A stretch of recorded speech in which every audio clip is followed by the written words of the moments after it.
What's up, y'all? Good morning. How did y'all sleep? I hope you slept well. Before we even get all the way started into this morning's rant, I know y'all see that I only got one set of eyelashes on. So sorry,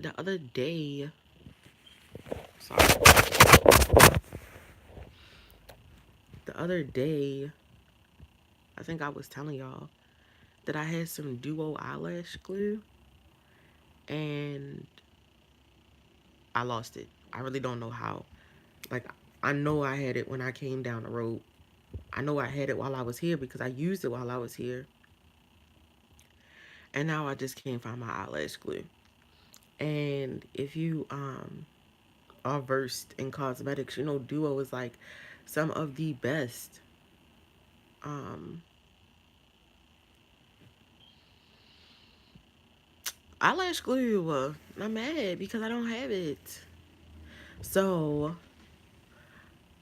the only other glue I have is the Kiss eyelash glue, and it says for like strips, but it's like really watery, and I don't like it, so I don't use it. So when I came home and I noticed that I couldn't find my duo eyelash glue, your girl definitely went back to her hood days and used the track glue. Now, like I was saying to y'all probably last night or the night before last about being older, your body does not respond to everything the same way. Like there is a particular grade of Brazilian hair that I can't wear because it irritates my skin. But I've never had that problem before. I've never been like allergic to hair or had any adverse reactions to hair. Um, or this particular brand. It was some pack hair. Let me say that. Let me be honest. It was some pack hair that I had bought real quick. Because I needed it. Everybody don't always have time to wait for bundles to come. Um, yeah. So I think that my eyes are really, or maybe I just should not be using track glue on my eyes. Maybe that's another thing, but I have to because I don't have any other type of adhesive, and I don't want to use my good glue on some $3 indie lashes. So let me get that popping. So originally this morning I wanted to talk about how people weaponize mental health. Um, just based off a little something that had happened last night, but I think I'm going to wait until later to do that because my mom texted me and my brother and was like, there's water in the basement. So if you're not familiar with the architecture or the structures of houses in Baltimore, or at least in East Baltimore, most of our houses are row houses. So like they're all connected, thus the row house. Um, and I don't know why I felt the need to tell y'all that. But anyway, we have 3 floors, the living room and the kitchen, my mom's room and the bathroom, my brother's room and my room on the third floor, and the basement. And because I've lived in a row house all my life, well, not because I lived in a row house all my life, but because I've lived in a house that had a basement all my life, I have to live in a house with a basement. Like I just feel like that's where the stuff go. Like I don't know how to be in a house without a basement. It's weird. Anyway, so we got our backstory. We got our house through Habitat for Humanity about a little over a decade ago. Wow. So we got this house. My mom, before we moved here, we were living over west in Forest Glen Apartments. And my mom, somehow or the other, my mom found out about Habitat for Humanity, and basically she had to work a certain amount of sweat equity hours, helping build other people's houses, rehabilitate other people's houses, attending credit repair workshops, really having to repair her credit, just different classes and things that she had to do in order to um, become a homeowner. And after you reach a certain amount of sweat equity hours and you repair your credit and you do fulfill all the requirements. Sorry, y'all, it's still early. After you fulfill all the requirements, Um, then they help you find a house, which is another habitat house that has been restored and remodeled by other people in the program. So we got our house, and if you know anything about home owning, you know that after a decade, that's things start going wrong. So it's been raining for I think 2 days now. So the water like comes in through our cellar door and through the back. I don't know. I don't know. When it rains, the basement gets wet, and one of my labs is downstairs in the basement in the washer and dryer, and some of my mom's lab stuff too. So she texts us at like 9 something this morning. I was like up, but I wasn't up. You know how you like, excuse me, like pre wake up, like you scroll for a little bit, and then you be like, okay, I don't really want to do this. I'm gonna go back to sleep. So she had texted me and my brother in this group message and was like, can y'all work together to get the water out the basement? I saw that it was 9, and the whole time I thought that I had to be at her job to go wrap some more gifts today at 11:15, but it's at 11:45. So she texted me and my brother like, can y'all go in the basement and get the water and stuff out the basement, work together, um, or whatever. And yeah, so I personally went back to sleep. Now I've been on this live for like 6 minutes and 51 seconds. I don't have my glasses on yet, y'all. I know that my brother got a text, but the way that things work in this family is that if I don't initiate the work being done or us getting up and going downstairs, he's just going to stay there or be like he didn't get the text. I don't know. And that's something else I really want to get into is about how black girls and black boys are raised. I don't know any other way to put it. I don't know the diplomatic way. Um, and we're going to talk about that later because it's something that's, I ain't even gonna lie, it's really bothering me. It really is. And not just with my family, just the black community in whole. Like, you see other races, other ethnicities, they teach their kids how to obtain wealth. They teach their kids how to continue in multiple streams of wealth, how to be independent, how to survive out here. You know what I'm saying? I'm not saying that just because they're taught these things that they automatically, are excluded. So, pause for cause. I know my stories be all over the place. That's why I keep scratching my head. Like in every video y'all see me scratching back here, I really think that um I'm probably allergic to the bleach that I use, or not the hair because I've had this hair before, but I think that my skin is irritated by the bleach that I used in the hair, and that's why I'm always scratching right here. Anyway, they go out here and they're prepared for life. And not to say that life doesn't happen to everybody, but I just feel like they're more equipped than we are. Especially for me because my mother is an immigrant. She got her green card, so don't try to come for her. Um and we're all just raised differently, you know? I'm gonna get into that later. Anyway, I feel like he opened his door and he's like listening in the hallway because that's something else that my family does. They listen to my conversations. I don't know. So it is what it is. And I really need to get up and put this other set of lashes on because I have to go back up to the hospital today to go wrap gifts for people's family, for children, for families who have children in the hospital. I met some really great people yesterday. Some Heard some really touching stories, and I just feel like I know that I was there for a purpose, so that not I can not only reach, meet those people, and pray for them because my superpower is intercession. Like, yeah, I might be ratchet, I might do a lot of things, but at the end of the day, the only thing and that's ever worked for me is Jesus, and I ain't changing that. And if you don't like it, I'm sorry, not sorry. I'm not sorry at all. If you don't like it, you don't want to follow me because of whatever, that's cool, that's fine. But at the end of the day, Jesus is the only thing that's been working for me, and that's the only thing that I'm ever going to try because I already know it.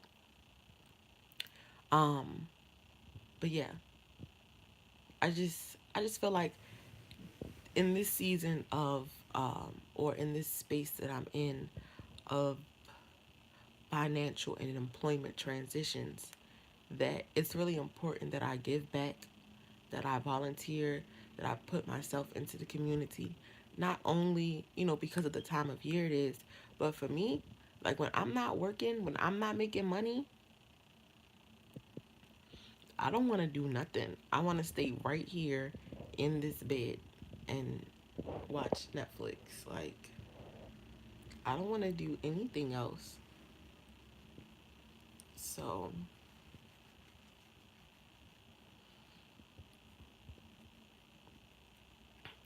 I really need to get some new hair. Oh yeah, so I just feel like it's important to give back. I met some really dope people. I met some really nice moms. Um, and it just kind of put things into perspective. Like, I'm sitting here complaining about these things, or I feel some type of way about what's happening in my life, and these people literally have hell on earth. Like, they are really going through it. Like, I met this one girl. This is not a HIPAA violation because I'm not using her name. I'm just telling her story. She has, she's 26. I'm not judging her at all. She has a 5-year old, a 6-year old, and the 2-week old is in the NICU right now. So she's really going through it with postpartum depression. And if you don't know, I don't, and you're like, this is your first time watching, I don't have any kids of my own. Maybe you could tell by my room. I don't know. But I don't have any kids of my own. Yes, this is my dog. It was a gift from my mom on my 15th birthday. We went, no, mine, like my 10th birthday. We went and got Kizzy. And she's just like my anxiety pal, you know? When she's right here, I feel better. I don't know. Anyway, so her postpartum depression is really getting the best of her. Like, she literally just had her baby 2 weeks ago, and she can't even hold her. She can't even be with her. And for those of you who aren't like versed with pregnancy or postpartum or anything like that, the first 3 months of a newborn's life are the most crucial. Like, after you give birth and you have your skin to skin, um, everything after that is crucial because it affects your bond with the baby. And then the 5-year old and the 3-year old that are at home, they they only got to see their sister like one time. They haven't even been able to hold her yet. Um, and because she just had a baby, she was on maternity leave. And as such, like, she had just started her job like around month 6 or 7 of her pregnancy. So, again, if you're not familiar with pregnancy, FMLA for most people, most jobs, doesn't start until after you've been there for 12 consecutive months or you've worked over 12,000 hours for, not 12,000, 1,200 hours for your employer. So the chances are this young lady does not, doesn't have any sources of income right now to make Christmas happen for her 3 children. And her kids are with her sister right now. Um, well, not, I don't know literally right now, but her kids are with her sister. And, it's hard because the kids want their mom. They want to see their sister, but the mom has to be at the hospital with the baby. And she lives in like, she lives in Cherry Hill. So Cherry Hill from Johns Hopkins is like, I think I've never really been to Cherry Hill. I don't really, no beef, no nothing, but I don't know anybody out there, so I don't really know how far it is, but I think it's like a 15-20 minute drive. And this young lady does not drive, she catches the bus, so, or Ubers when she can. So she has to come back and forth between Cherry Hill and East Baltimore every day. And if you don't know how much public transportation costs, I think a day pass is like 425 now. 425 every day for the past 2 weeks. And she starts to eat, take care of her kids, make sure her kids have things, at the sister's house. It's just a lot of stress, and it just really put things into perspective for me. Like, yeah, things are going sideways for you right now, or they're not necessarily going how you would like for them to go, but they could be a whole lot worse. And I'm just really grateful for this opportunity. I know that I need to get up now because I still need to put my eyelashes back on. And I need to take a shower and get ready to leave and get the water out the basement. My mom also texted me like, "Oh, you have a box in the basement that got wet, so I need you to take care of that box before mold or anything sets in." And I'm just like, please don't let it be none of my craft stuff. Like, clothes can get wet, shoes can get wet, bags, all of that can get wet. I don't care. But my craft, my lab,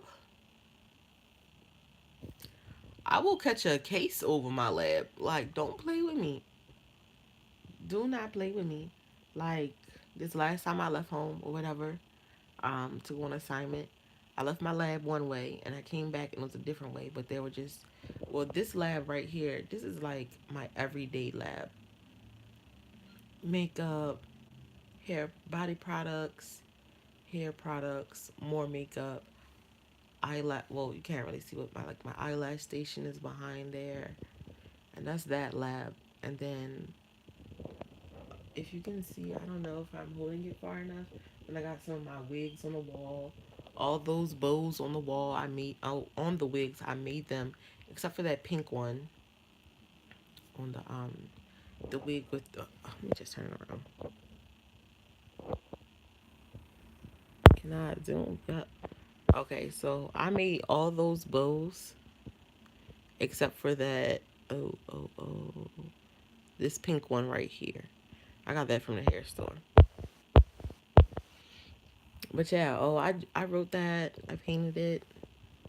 My mom was probably pissed when I did it, but I did it. So I'm about to get up. This wasn't really a morning rant. It was a little bit, but not really. I gotta put my other set of lashes on, get up, eat, shower. I don't even think I'm gonna have time to stretch today, so maybe I'll stretch with you guys tonight or later or whatever. But listen, if you haven't already done so, please do me a favor. Go ahead and hit that subscribe button, hit that like button, and turn your notifications on so you never miss a moment with Auntie. Because I want to talk to y'all. I want to know what's up. I want to know what's good. I think this is like maybe day 3 or 4 of me vlogging. I think I have like 2 or 3 subscribers right now. Or maybe I don't. I don't know. I'll check that out. But yeah, I'll catch up with you guys later. Peace, love, and blessings, y'all. We out. I always forget that I have to turn the screen back. Like, I'm really mad about my lashes, y'all, but I'm about to fix them. We out.